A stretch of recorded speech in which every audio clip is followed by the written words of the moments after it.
wins. What's going on with the wins today? What do you got, Yes, Nick? sir. Yes, sir.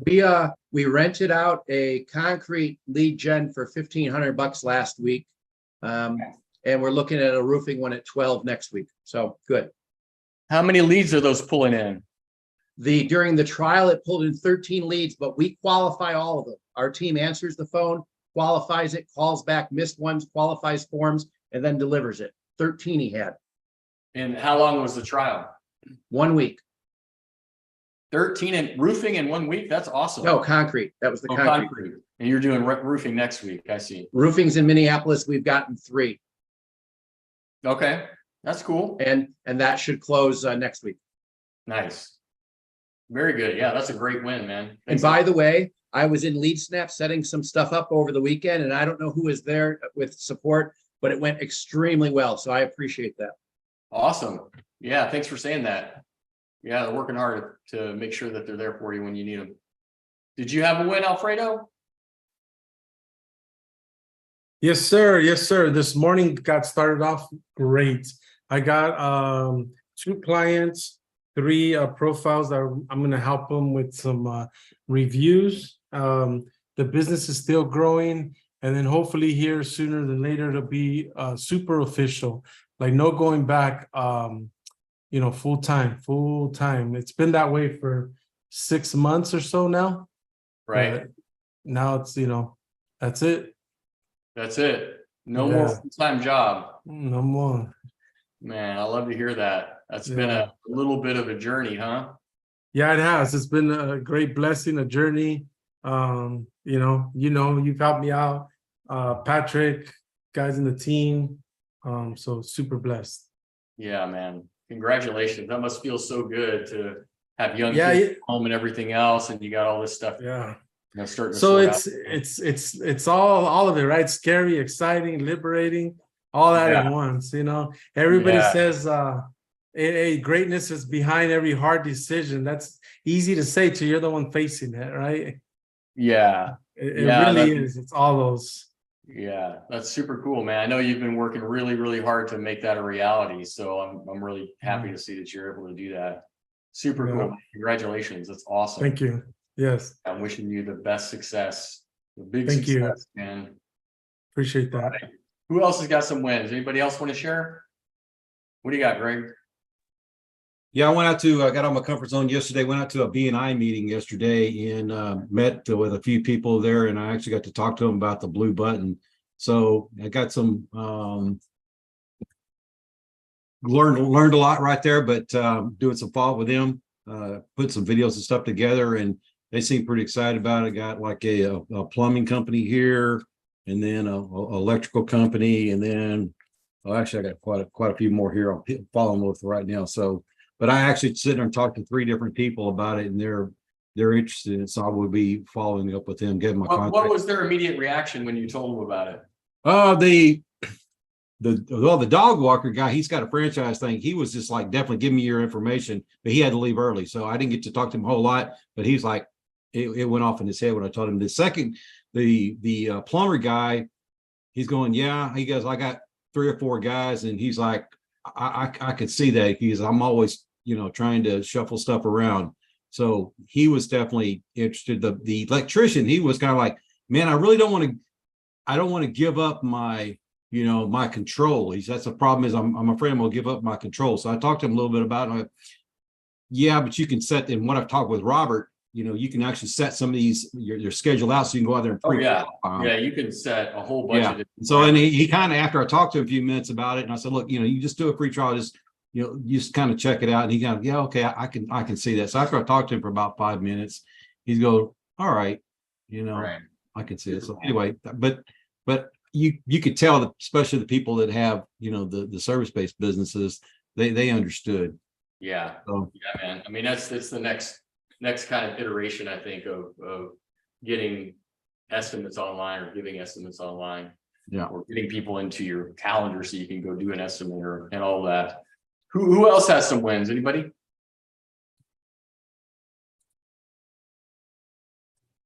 My win is that Go ahead. Alfredo is helping me a lot. He's bringing me with him, so like the ties go up and I'm going up with him. Ah, I That's love it. my great help. He's a great help to me. Nice, man. You look like you've been out in the sun. You've been barbecuing in the sun out there. What's going on? That's why I couldn't go. I couldn't go to Miami. Look at me. I was on vacation, with the family. So it was like a Sweet. whole 10 days of just Oh, beach. nice. Yeah, it Oh, was super so cool. good. Yeah, we missed you down there, man. I knew you were doing family time. So family first. Next one I'm in. Yeah, for sure. Yeah, right on. Congratulations, Rafael. I'm glad you guys are pumping each other up, holding each other accountable, and growing together. Who else? Anybody else? Last wins? All right, cool. I'm gonna give a presentation today about, see if I can get my screen set up. Can you guys see that client retention, what you're playing? Yes. Okay, cool. Let me see where I'm at here. Get my chat settled. Check out those glasses. Cool. I know, man. I love those glasses. I get good Yeah. back on them too. So I just I rock those anywhere. Those are, you look like you should be flying like a 1930s biplane. Those are fucking cool. Nice. Yeah, that's great, man. Yeah, they work really well. So cool. Client retention has become more and more difficult, I think, over the last maybe 18 months or so, coming out of the pandemic. Customers are a lot more finicky about what's going on, and the clients in response are becoming a lot more finicky about what they want from us. So I've gone through a lot of client retention kind of struggles and challenges over the past, say, year or two. So I thought I'd just share a little bit with you guys. Some of it you'll know, some of it is aspirational. I don't even have it all in place. It's a work in progress as everything else. And I just think that client retention is what is one of the keys to really helping your business grow over time, preventing churn or loss of clients, and then getting your clients to be raving fans so that they can share with people in their network and whatnot, so that you can grow your business with them. So it's really just about kind of like keeping your money and getting more, right? So how are you going to get the money? So if we go to like onboarding, for example, like who here has an onboarding process? Do you have like a set like SOP that you walk them through step by step to onboard them? Alfredo's saying he does. Nick's yes. Few people, yes. I think it's really, really important to have some hit points. They don't have to be all of these, but obviously you want to set up the meeting, give them like some kind of like strategic assessment of where you're at, where you're going to go with them, like kind of like relay it to what the results are that they've been having, that they've told you they're having, based on where it's at right now and what they could probably expect to see in the future based on what you're going to do to help them. And then go over services offered. Some of them, like we bring in with these deals like Nick's doing, just kind of leads in advance, bring them in. It's a lead deal. But as we move forward in the business model, like we're expanding our offers, like what's available. The blue button is one thing, and just like GBP management, other things that we're adding to the mix so that we can make them more sticky and keep them on board. So if you're bringing them on with an entry level offer, if you're going the reverse and bringing them in on a blue button, like just let them know like what you can do, And another strategy that I've seen is really just like once they tell you, they'll be like, oh, I have another company that does X, Y, or Z for me. Then go check that out, like see how well that other company is doing for them, and then come back and give them a, kind of an assessment of that. So that all kind of works together, and they know that you're kind of future pacing them so that they know in the future you can start asking them to sign up for these other services. And then obviously timelines, milestones, how long is it going to take? What are they going to get at a certain time? Let them know the reporting cadence and things like that. Communication protocol. How do they want to be communicated with? That's a big thing. They're the client. So they might be like, hey, just text me. Don't ever call me. I got too much going on, or they might be like, call me, don't ever text me, right? But take notes in your client files, however you keep track of them, so that you know exactly how they like to be communicated with, and always communicate with them exactly the way they want to be, not the way it's convenient for you. Because you don't know, like you text them and they don't get the text, and then you think they're ghosting you, and a week later they're like, hey, how come you haven't contacted me? I think that just eliminates a lot of that stuff if you have it established from the front end exactly how they want to be communicated with. Payment expectations, we'll go over that a little bit more later on, but I've seen this really cause a lot of extra work in our agency when certain legacy clients aren't set up on either ACH pulls or on Stripe. They were doing Venmo, for example, and they're used to it now. They don't want to get off of it, and they like the freedom of just being able to pay when they want, and then they get in a bind and they don't pay.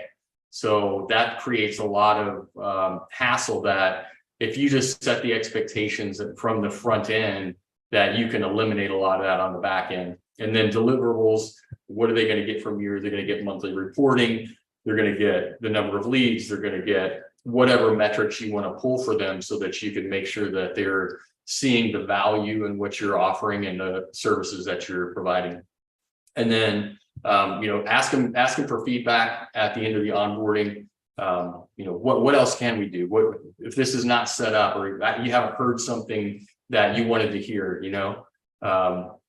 What else would you like to see from us? And then they can give you ideas of how you can make your onboarding and your entire service offering even better. And then training and resources. If you have something like I've done this a few times, where I get somebody, they become a client, they're maybe not that great on the phone, or they don't really understand some particular aspect of sales. I'll pitch them a resource. So make a list of resources where people go over basic sales or basic communication or whatever it is. And if you have the opportunity to pitch them a resource, say, hey, this is where I got sales skills.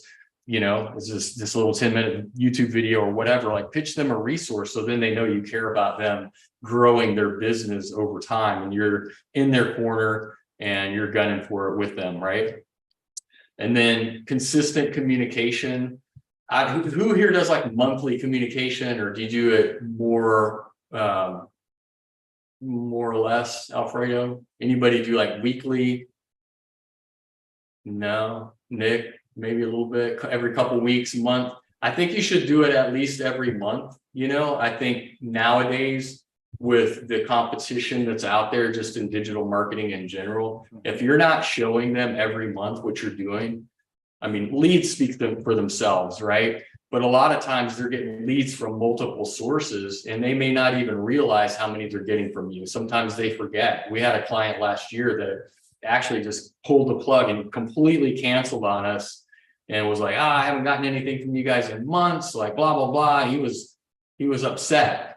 And when we called him, we were like, wait a minute, like our system in LeadSnap is telling us you're getting 45 leads a month or whatever. He started auditing what he was doing. He's like, oh my God, you guys, I'm so sorry. Like, please, like I want to come back kind of thing. So, having that communication in place can prevent some of that confusion on the back end, because they'll understand exactly what you're providing. So whatever it is, even if it's leads and you think, wow, the value speaks for itself, because I see them in the system, or I hear them in the system, they're answering the calls, like all this stuff is going down.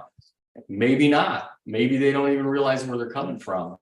But by having that communication, you remain top of mind. They understand the value. You can continuously pump them with new ideas. Hey, I heard you on that call. That was great. Hey, maybe if you ask them, like I had somebody a couple of years ago who was, we were doing an epoxy deal with her, and she wasn't very good on the phone at all.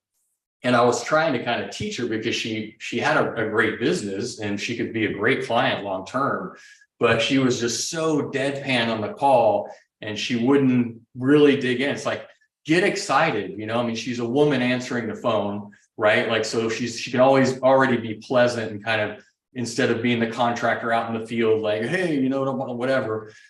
Dig in and be like, hey, what color were you thinking about? Like, oh, are you gonna have this in your garage? Like, are you doing a garage remodel? Like, do you have a nice car that you're putting in there? Like, what's the reason you're getting this epoxy? Like, dig in and kind of like build that relationship with the client up front.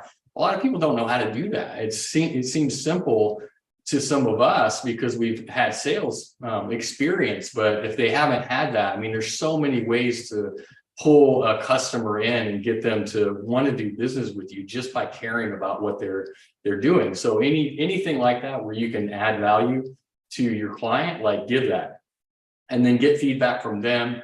It just kind of goes in with like, show you care about their business, you know, ask them how they're doing and ask them about specific jobs that you've seen come through the system. If you had one that sent, you know, you saw one that was a form submission or something, you were reading through the different form submissions and one of them sounded like really juicy or really cool. It's like, oh, what happened with that deal? Did you get it?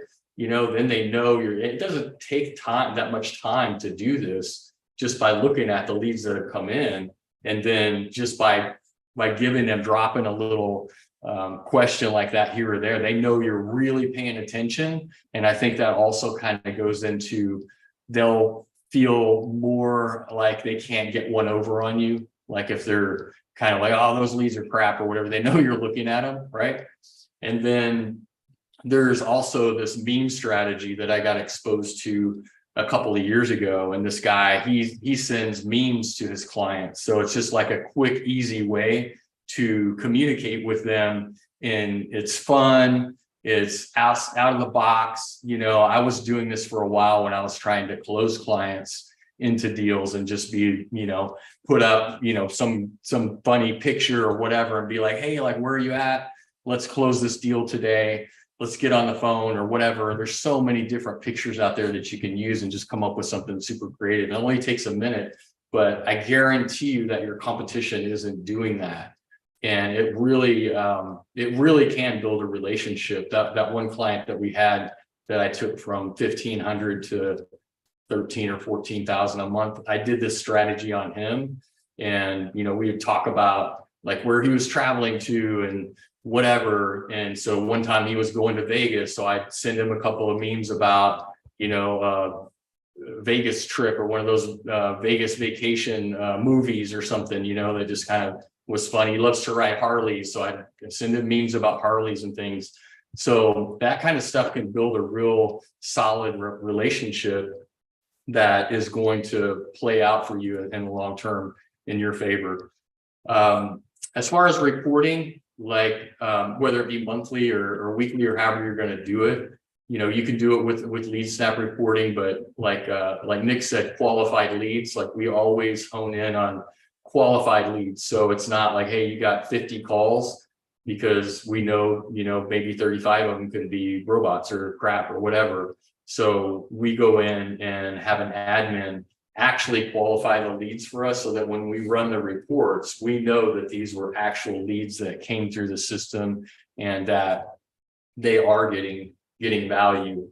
And then like highlighting higher value opportunities, you can literally like highlight them on the report, but also kind of like going back to communication. When I see something that's like juicier, bigger job, like I'll send one of those texts, you know, maybe you send a meme with some kind of picture and it'd be like, whoa, that was a big one. Did you get it? You know, did you get that job? Like dig in with them a little bit. And some of this stuff takes, you know, you really want to have like somebody who's in charge of client success, which I've been for Patrick's agency for the last 3 years. And it does require some attention, but even just getting this presentation, which I can happily give to you guys, or if you make a list of different things that you want to do on a consistent basis. And then even if you don't do it all the time, you're not like 100% effective at it. But if you do it 50% of the time, even, it's better than you're doing now. And I think you'll be surprised, like even like I haven't been 100% compliant at any of this stuff either. It's aspirational, but the times that I do it, it's very effective, you know? So I always want to try to do it as much as I can. And it's all situational, whether it's the right client or it's the right time or whatever. And then client conversations, I kind of mentioned, like, if you hear, like, I'll listen to my clients talking to their customers and try to school them on that a little bit if they're not really giving them or I guess taking the information in a way that's going to make somebody want to do business with them, because times have changed, right? We know that. I can hear it because I have, 40 of these clients that I'm tracking, but the individual client, they don't know. They're just doing business like they've been doing for 5 years, 10 years, whatever. They're saying the same thing on the phone that they've been saying for years because it's always worked. But the times are changing, like they have to change with it. And I think giving them a little bit of insight into that and building that level of trust, like, look, you're not the only contractor I deal with. I have 40 of you guys I talk to like all the time. I know some things that you don't. I know what people are saying on the phone that are having more success than you are. So all that kind of plays into the reporting part of it and teaching them how to improve. And then time to call back. How much time is it taking them to call the clients back? Because I get this a lot where they're like, oh, we called back and they didn't answer. It's like, well, okay, well, we sent you the lead at 2:34 on Wednesday afternoon. Like, when did you call them back? And they're like, oh, Thursday at 3. Like, okay, well, that's too late. You need to tighten that up. And then also, like, the conversational tone and the language that they use. Like, if you have, this will be more like when you have clients that are just underperforming or they're not converting, they're coming back to you and saying, hey, we're like, we gave you 20, 30 leads last month. They're like, well, I only got one deal. I'll go in and listen to the conversations to see how it went down. And then it becomes a matter of like, how do you school them on how to have a better conversation? And then feedback loops.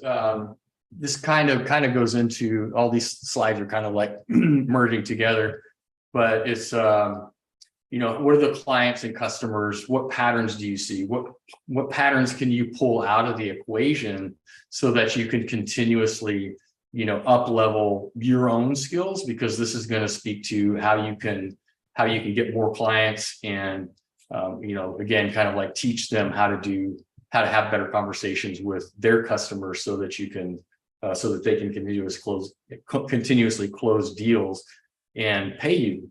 Because if they can't close deals, they don't have the money. That's what it boils down to. I've seen this pattern over and over and over again. I know many of you on the call have too, but we want to kind of circumvent that on the front end. Did you have a question, Nick? Let me see if I can unmute. I was going to say, through the phone number system, it's very easy to filter, look at anything over like 2 minutes and listen to it. Perfect. Yeah, I do it all the time, man. Especially if I have pushback from a client or I feel like they're not, I can't tell if they're trying to get one over on me. They're just saying that the leads aren't any good or whatever. Like, I'll dig in and listen to them. I want to make sure that I know exactly what's going on. We also bill out every 2 weeks just because some people can't afford every month, and it's a good way to touch them. Yeah, there you go. So all of that, and then if they give you feedback, act on it, take action on it. Like, we all need to improve how we're doing things in this business model.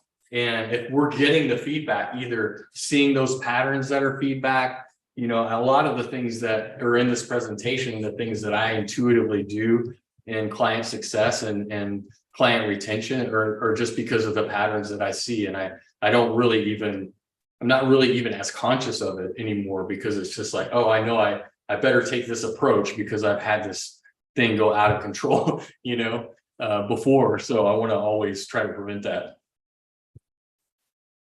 And then payment expectations, that part of it is like, a lot of us work in niches where there's seasonal highs and lows. Does it make sense to have one price all year? We've done it both ways, where we'll have it one price all year, or we'll fluctuate it and we'll have it higher in the summer if that's when the leads are more, more, and we'll put it down in the winter when the leads dry up. but we like to have it consistent all year, because if they're not paying you very much in the winter or nothing at all, then they could forget about you. You know, it's like if they might find some other solution that they think is better because they forgot how great you are or whatever. And then season rolls around and they're like, oh, I went a different direction. This SEO guy from, India, like, called me and he sounded great on the phone. So I'm doing business with him now, like whatever. So I think it's better to have one price all year. And even though they might get an extreme value during the summer or the high season, I think it pays off in the long run to have it set up that way. Oops, I'm trying to let somebody in. So then payment type and timing, man, I cannot tell you how important this is to set it up the right way early in the relationship, like right out of the gate. You want to set the standard of how you do business and accept payment. Don't let them take control of that, because it leads to so much extra admin work and chasing them around for money. If you can't get them on some kind of an automatic pull, I mean, I dare to say, like, nowadays I wouldn't do business with them, just because it creates so much hassle on the back end. I've had deals come in where the leads weren't really that many, not very numerous. And so I'm like, okay, well, we'll just charge you by the lead. Maybe there's like 5 to 10 leads coming in. One concrete deal we did last year. And I was like, okay, we'll just charge you by the lead. He was very skeptical of me. And I didn't really have time to really work on him to build that level of trust. So I'm like, okay, he's like, I want to invoice every month. I tried to get a credit card. I tried to get him on ACH. He just wouldn't do it. And, since then it's every month it's a hassle. I send him the invoice. It doesn't get paid. Check back a week later, still not paid. Check in with him. Hey, I'm giving it to my accounting department, like whatever. Week later, I don't get paid usually until halfway through the month or 3/4 of the way through the month. A lot of times on that deal. It's not a lot of money, but it creates so much hassle for me on the back end. If I would have just said, look, this is the way we do business, and if you're not willing to do it that way, then, we'll just have to move on, And if I would have just set that standard from the beginning, I wouldn't be in this position. I like the money. Don't get me wrong. It's good to have that money coming in, but chasing it around is not going to help you scale. And, I think it also it gives them too much other opportunity they're not as sticky, so we're really talking about client retention here. I get frustrated with them. Then I say one time I had a real knockdown drag out with this guy on text that lasted like an hour long. And I was like firing him and, doing takeaways, and he kept coming back around. Oh, no, I want this. Still wouldn't get on ACH or give me a credit card, but kept him as a client. But anyway, this is really, really important. We're finding this more and more. Like I said, we have some legacy clients that are not on those automatic pulls, and they just are so hard-headed about it. They're like, well, if I get in a bind financially and like whatever, then, I want to know that the money's in the bank and I have it. I'm, like whatever their excuses are. Just set this up early. I'm telling you, you can really prevent a lot of extra hassle if you do it that way. So then client personal issues, this kind of goes into the impact that Patrick always talks about, and, why we're doing this business. We've had several instances where clients have gotten into personal challenges, divorce or health issues, different things like money issues, like whatever. And we've given them the benefit of the doubt. A lot of times, we've given them the opportunity to either stop paying for a few months and then, pick it up later. Either they pay back the money in arrears or they don't. We've done it both ways, but we've always taken the approach of really standing by our clients, because we want them to stand by us too when things go wonky. It's all, if you believe in karma, you either do or you don't, like whatever. But that's just the way we've run the business. Who knows if it will continue to be that way. It's all situational. I don't know if any of you guys have an example of when you've let a client slide or given them, some kind of opportunity to make things right when they got into a situation like that. But it really, I feel way more fulfilled about this job when I'm able to really take those things to heart and be like, yeah, okay, just don't pay us for the next couple months. Like, get through your issues and we'll figure it out later. Like, that just goes so far. It'll come back to you tenfold because they'll refer you, they'll love you forever or whatever. So whatever that approach is for you, whatever makes sense is what it is. What do you got, Nick? I was going to say that's the perfect time to ask for referrals. We've given some people Yeah. discounts and stuff in the summer. These guys know other guys. You could be ahead of the game, if you do it right. Yeah, that's what this next line is like,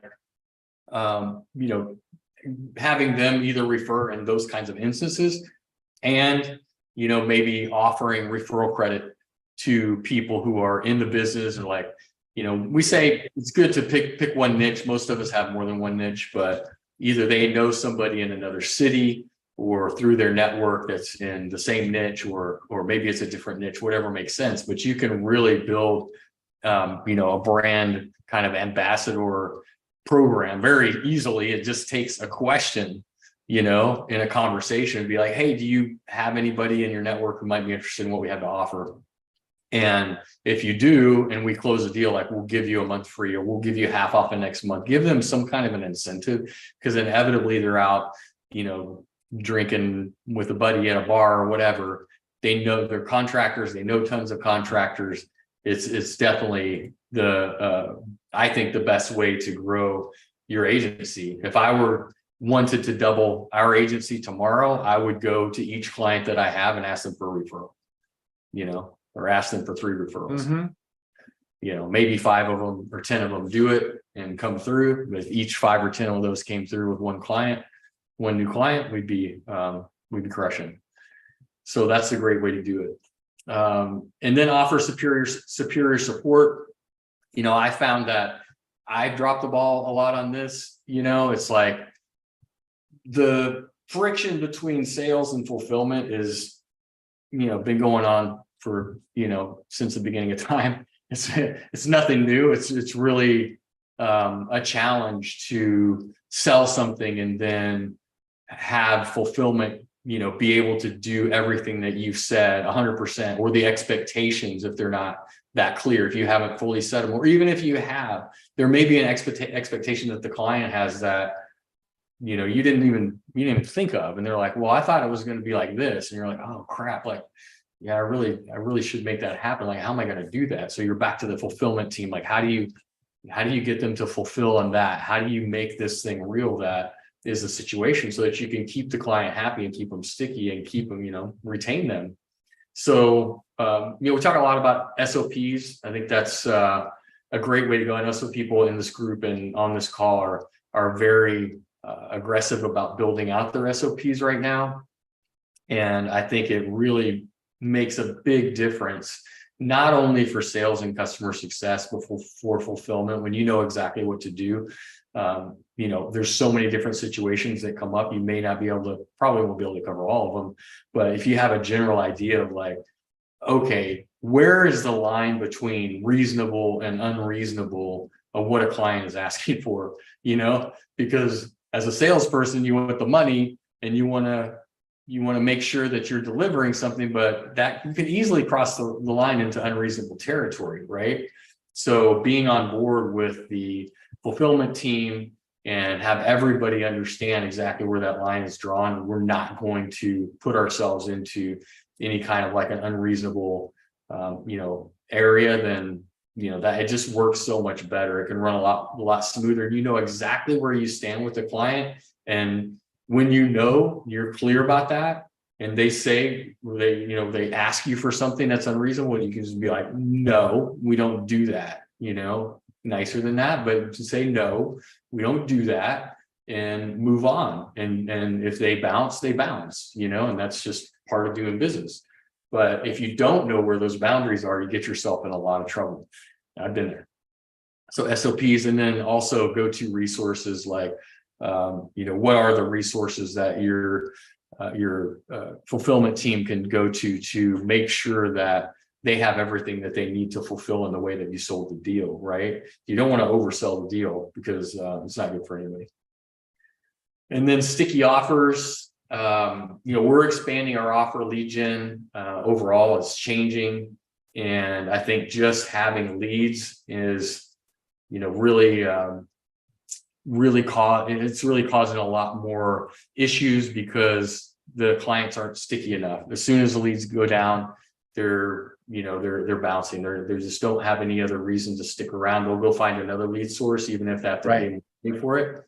So sticky offers, one of them is like provide exclusive services, like the blue button that we've talked about in this group with Robert at Ruzilla.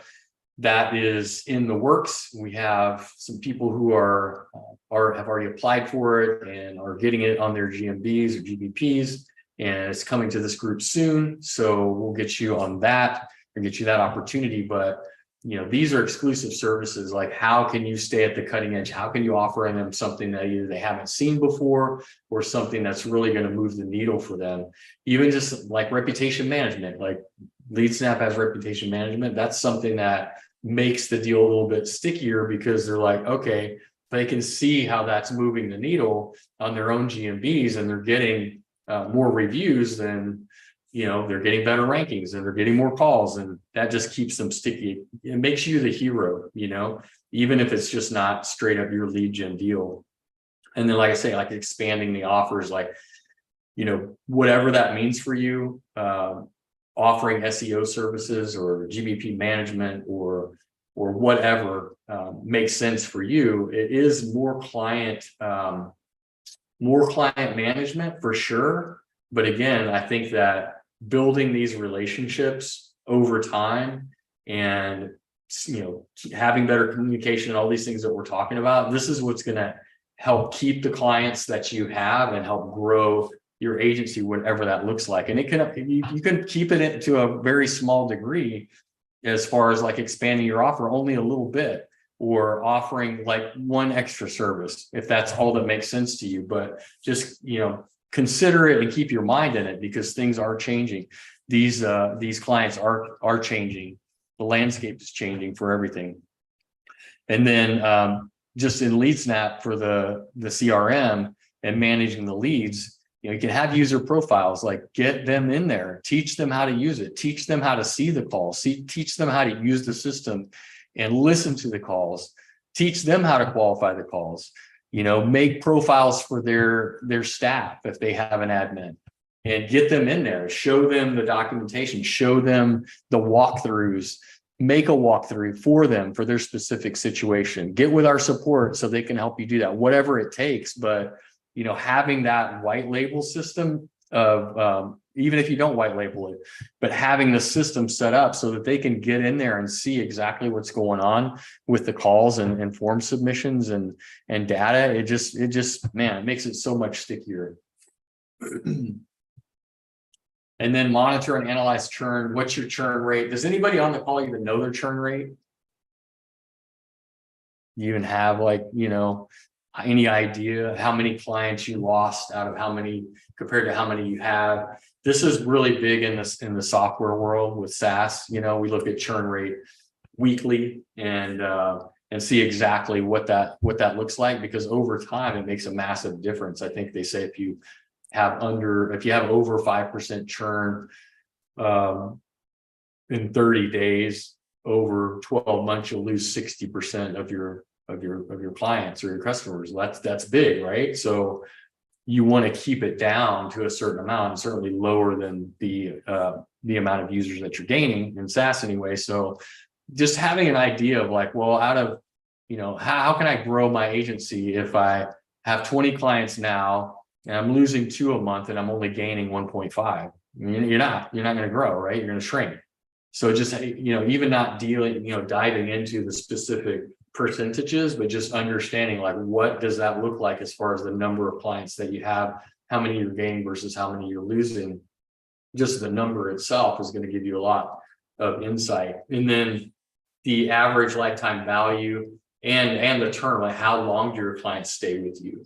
You know, if you can go look in your Stripe account or whatever and see how much people are spending with you.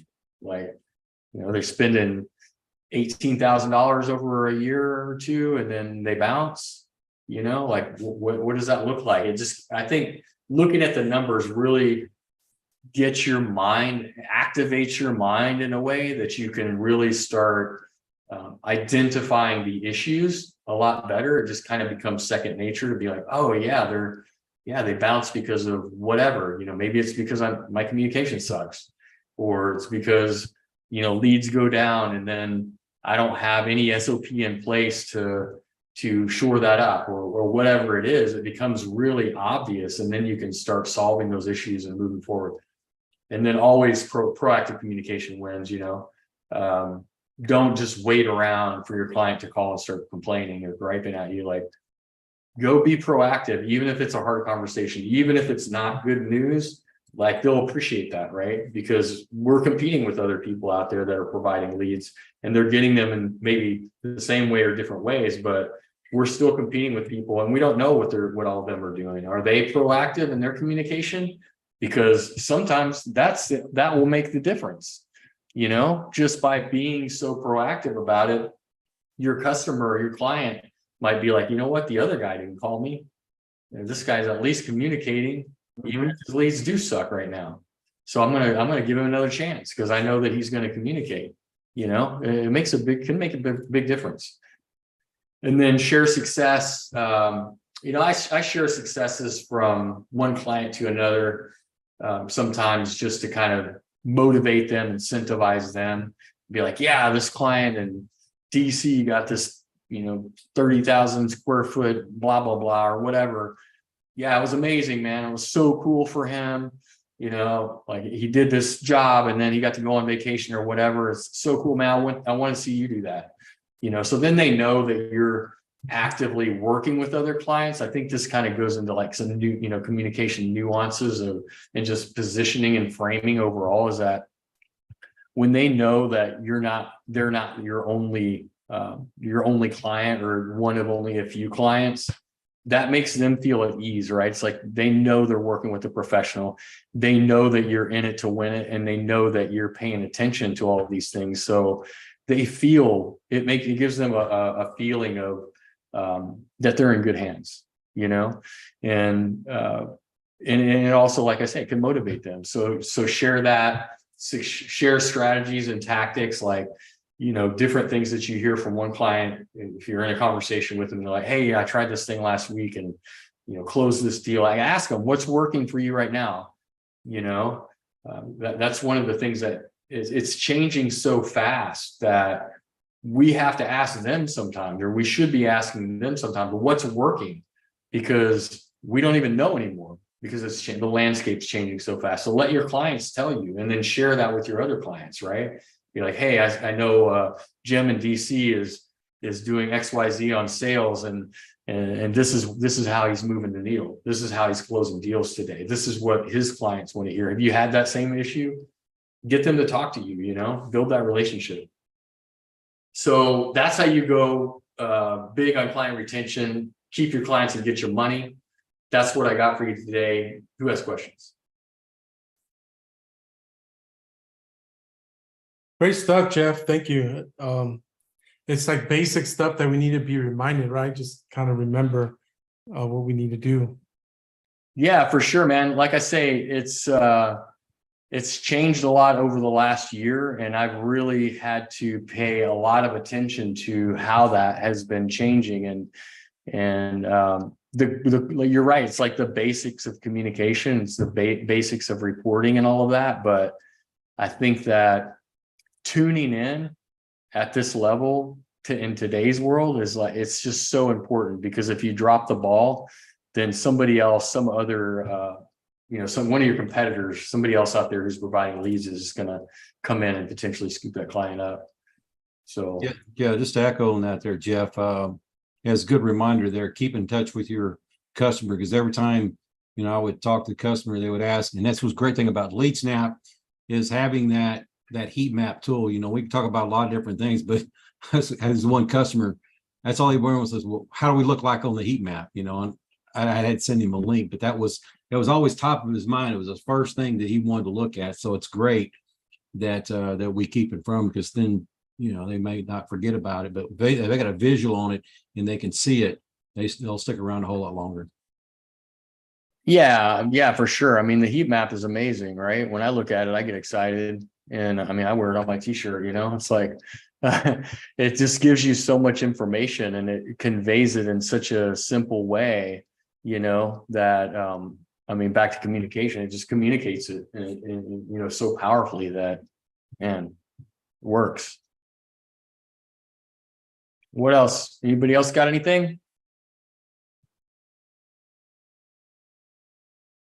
No questions. All right, well, I must have crushed this presentation then. All You did a good job. right, thanks, Raphael. All right, you guys, well, if there's nothing left to say, then we will call it a day, and I will see you on the call next week. And you guys go out, get some wins, crush it. Wishing you guys the best in your business, and we'll see you on the next one.